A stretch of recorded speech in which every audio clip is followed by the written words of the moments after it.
So what does the nation's leading standard-setting body think should be incorporated into the national debate on healthcare reform? You're about to find out, because healthcare quality, along the mission of the Joint Commission, is one of the major challenges facing the nation's healthcare system. Welcome to the Clinicians Roundtable on ReachMD XM 157, the channel for medical professionals. I'm Bruce Japsen, the healthcare reporter with the Chicago Tribune, and with me today is Dr. Mark Chassin, the president of the Joint Commission.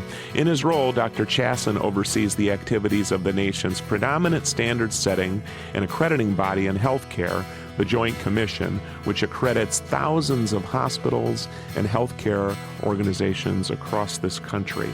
Prior to joining the Joint Commission in recent months, Dr. Chassin was the Edmund A. Guggenheim Professor of Health Policy and founding chairman of the Department of Health Policy at the Mount Sinai School of Medicine in New York and executive vice president for excellence in patient care at the Mount Sinai Medical Center.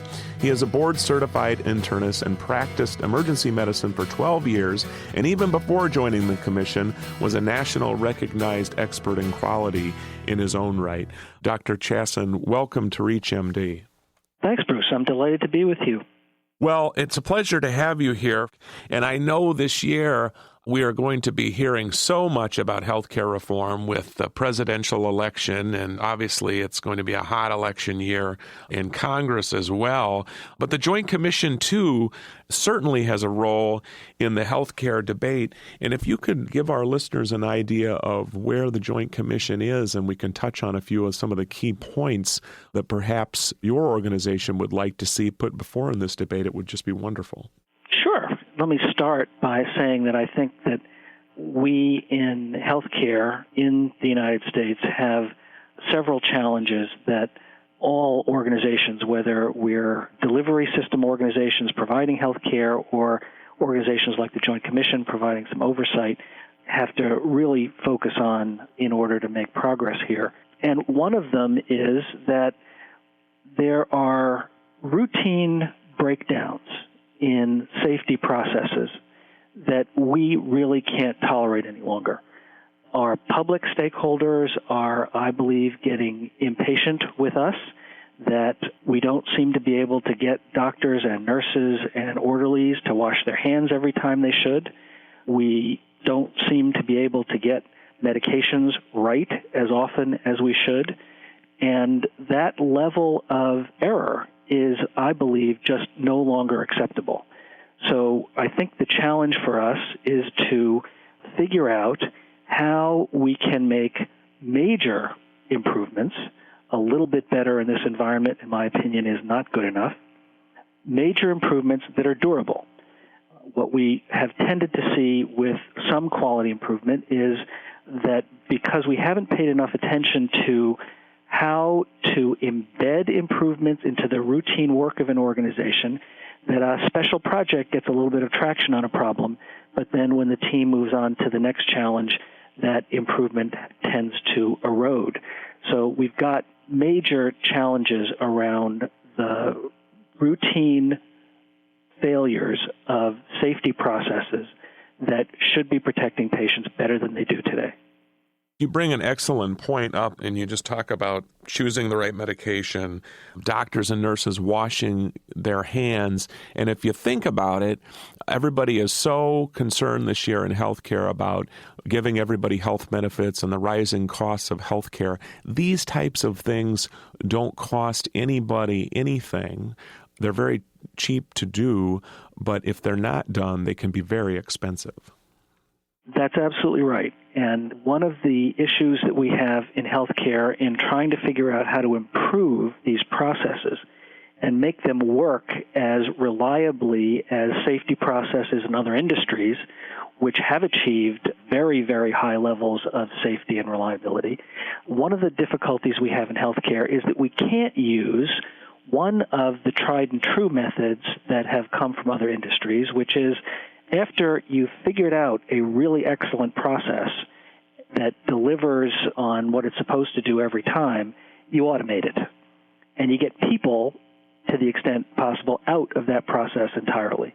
We really can't do that in healthcare. We don't have machines that can deliver healthcare at the bedside and patient care in offices. So we have to pay attention to human behavior and have systems that make sure that the routine processes that protect patients, where they're delivered by people who are busy and who are pressed in their daily work, that those processes operate as close to perfection as we can make them, much closer than we do today.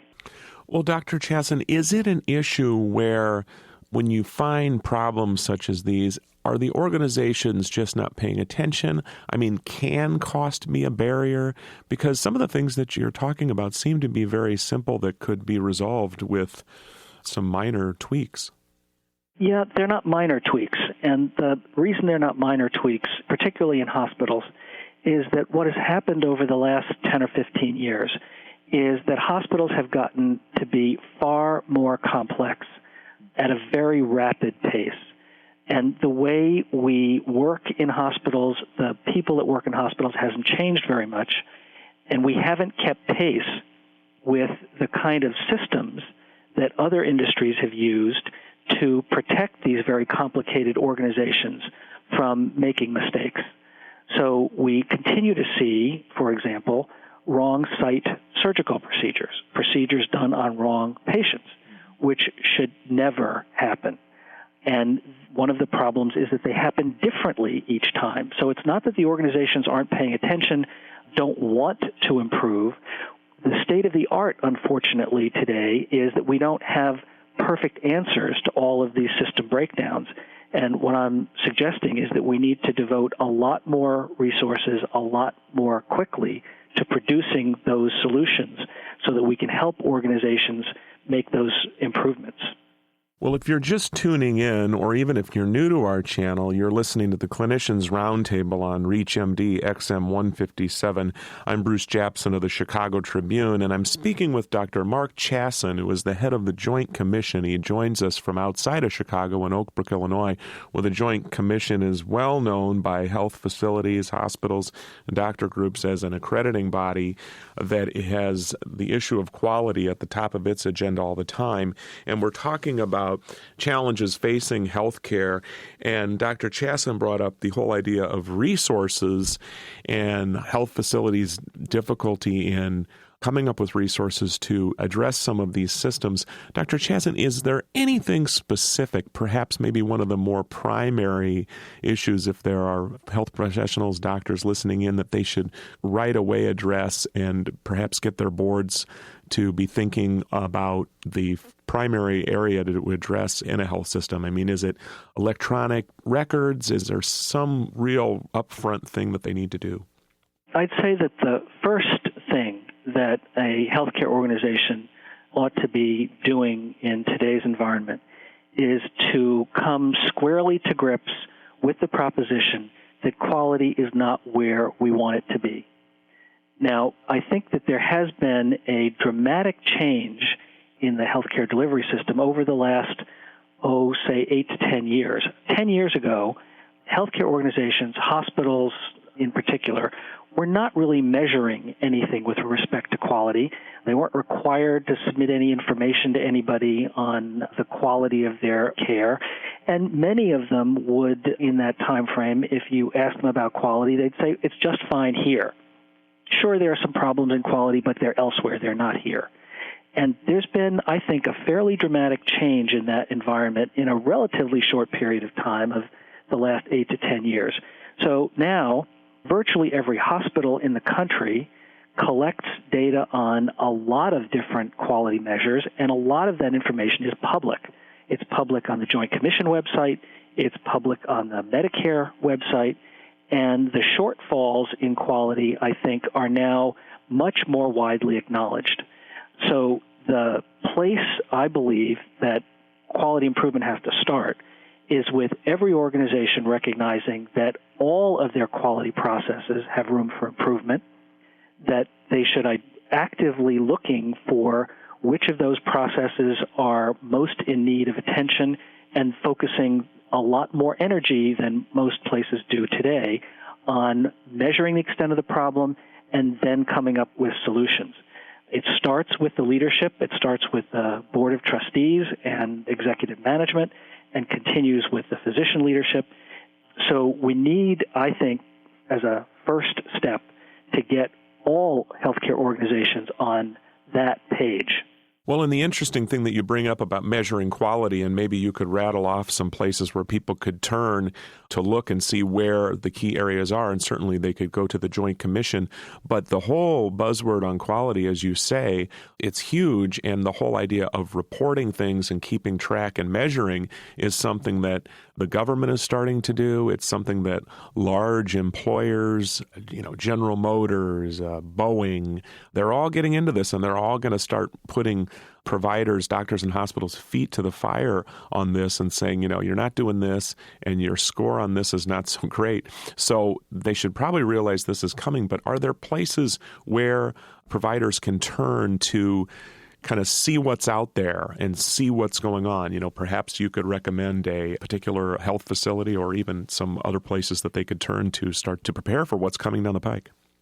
Well, I think, yes, you're absolutely right that there are many, many stakeholders in the private sector and public sector. You mentioned some of the corporations, government, nationally, as well as individual state governments are increasing the demand on particularly hospitals, but also other healthcare organizations for information about quality. So that cacophony, if you will, is already here, and it's part of the environment, the difficult environment that healthcare organizations face, because we haven't done, all of us who are demanding this information, we haven't done as good a job as we could, and the Joint Commission has tried to take the lead in this effort, in making sure that these measures are the same.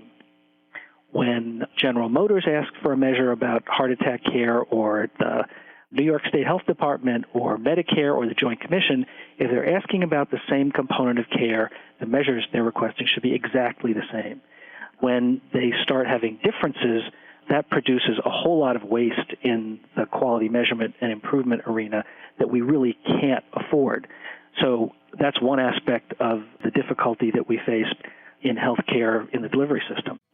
I'd like to thank Dr. Mark Chassin, who has been our guest. We've been talking about major challenges facing the healthcare, and he is the head of the Joint Commission, and the Joint Commission will have a key role in going forward in the nation's healthcare debate in addressing these very serious issues. I'm Bruce Japsen of the Chicago Tribune, and you've been listening to the Clinicians Roundtable on ReachMD XM 157, the channel for medical professionals.